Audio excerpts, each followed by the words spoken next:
Hello, I'm Michael Wybrow, and in this video I'm going to give you an introduction to Swift, particularly its types, variables, collections, and optionals. So in Swift, the data types are the same as C, however they have a bit of a different format. So Swift is a strongly typed language. The compiler will check that the type you're using matches the type that's declared. Now you can manually specify types as we do in the later example here where we say my other int is of type int and it has an initial value 0. Now you can also just have the type specified implicitly, so you don't need to give the type declaration itself, it's just inferred from the value. So you saw in the previous example we used the keyword var to create a variable.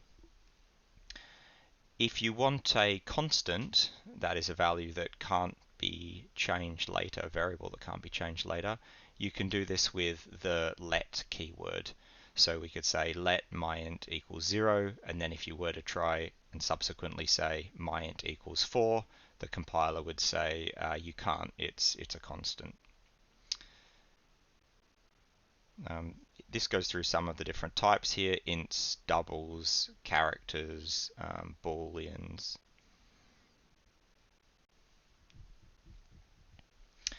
So Swift, unlike a language like JavaScript, won't do automatic type conversion. However, we can convert, say, an integer into a string if we wanted to concatenate the strings. So here's an example of a string, my age is, :space, and then we can create a new string that is the value in the variable myString appended with my age, which is an integer 25, that is converted into a string. So here's one example of concatenation of strings. In Swift this is very easy. You can just use the addition operator and this will be concatenation for strings. Some other ways to build strings. In Swift, strings are very powerful and you can do lots of things with them quite easily. Here's an example of a syntax where we can include a value in the middle of a string. So we just do backslash, open bracket, close bracket, and between there you can have a statement, a Swift statement, and that could be just a variable name like it is here, or it could even be an expression that does something like apples count plus 4. You can also append a string to another string like this. So if we have a string summary that has what's shown here, and then we want to add on to the end the words and Susan has 5 apples, we can just say plus equal, and this is the same as saying summary equals the existing version of summary concatenated with this extra bit. So arrays look quite similar to other languages. However, be aware arrays in Swift are mutable by default. That means you can change them unless they're created as a constant. So you might think of them as being more like array lists in Java or vectors in C++. So here's an example of creating an array of strings. So again, you can see the type is just implicit. It sees that we've got an array literal here and 3 string literals within it. So it understands the type of fruits will be an array of strings. So then if we want to modify the third value in the array, we can do it by saying fruits 2 equals jackfruit. So arrays in Swift are 0 indexed like they are in many other languages. That means the first element is element 0, second element is element 1. If you want to create an empty array of strings, you can do that by telling it that the type is an array of strings, which we say by saying string, the type name in square brackets, and then we just use the initialization operator to create an empty one. And interestingly, the reason you can't just write var meets equals open square bracket, close square bracket is because it knows that's an empty array, but it can't infer the type of that empty array because it doesn't know what the array contains yet, because you've just said it's an empty array literal. If you were to specify the type, you could do that if you told it that it was an array of integers or an array of strings. The array class in Swift has a number of methods that you can use. So there's a method append that you can use to append a new string into there, and this is strongly typed. So if you were to say append an integer 6, it would say it can't do that because meets is an array of strings.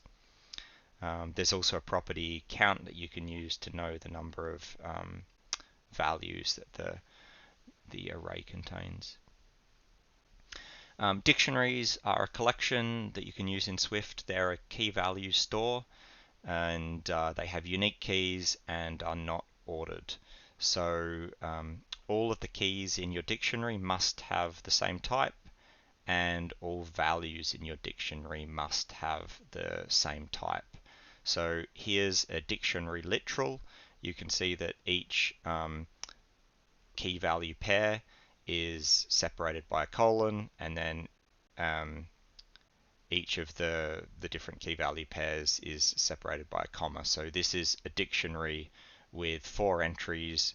The first entry is Rob, which has the value 27, Sarah, which has the value 33, Bill has the value 14. This is kind of what I was talking about on the last slide, where if we want to create an empty dictionary, the syntax for that is open square bracket, colon, close square bracket, but you couldn't write that without the type signature here because it wouldn't know what the type of the key or the value for that empty dictionary was. But we can do it if we specify what the type is, in this case the key being string and the value being an integer. We can print out the age of a person, but you must unwrap it. So what does this mean? Well, in Swift, variables can't be null or a null pointer or nil. This means if you create an integer variable, it must have an actual integer in it. So, if you create a string variable, you can't just make it a null string, something like that. So, what Swift does have is it has a type called optional, and in the type definition, this is denoted by a question mark. So, for example, we could say, here's a variable called maybe number. Its type is an optional int. And basically this means that it's either an integer that has a value like 0 or 5 or -3, or it's not an integer, in which case it's nil. So you can think of it as a sort of optional as being a container that either holds a value or it doesn't. But if it does hold that value, it's of a particular type. So everything is still strongly typed. So you couldn't say maybe number equals the string foo. It would say it doesn't match the type. But you can say maybe number equals 70, and you can say maybe number equals nil and set it back to having no value. So you can think of optional variables as a container around a variable. But to get data out of an optional, we need to unwrap it.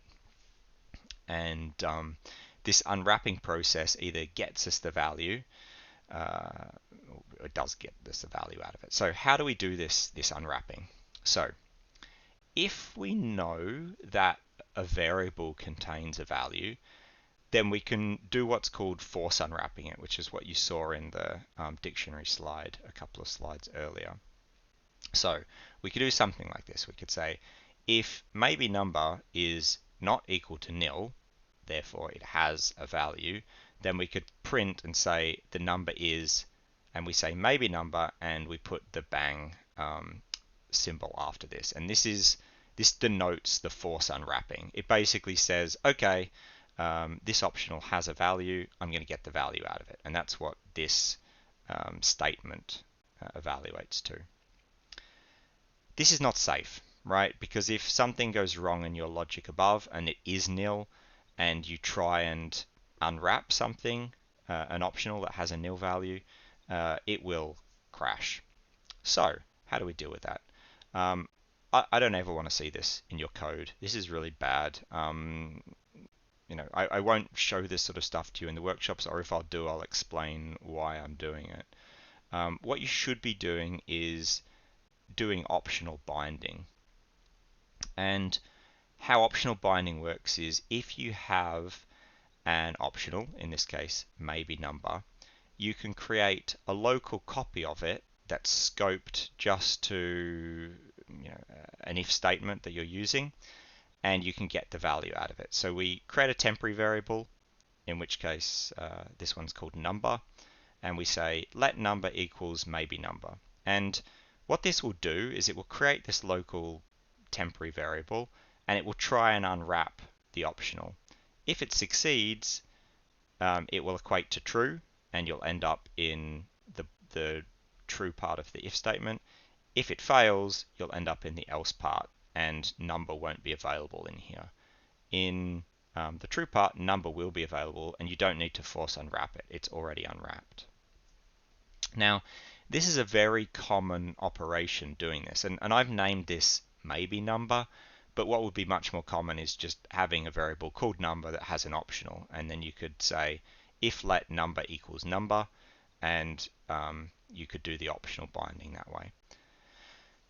So like I said, this is common enough that in Swift 5.7 we can do this optional binding in one step. So we can literally say if let maybe number, and where this variable already exists earlier and it is an optional, then the compiler will let you write this, and it just tries to unwrap it, and if it succeeds, we have this value available to us. Now, if this is you're having trouble understanding this, we'll spend some time in the workshop looking at this and showing examples, and you can ask more questions about how it works. All right, thanks for watching.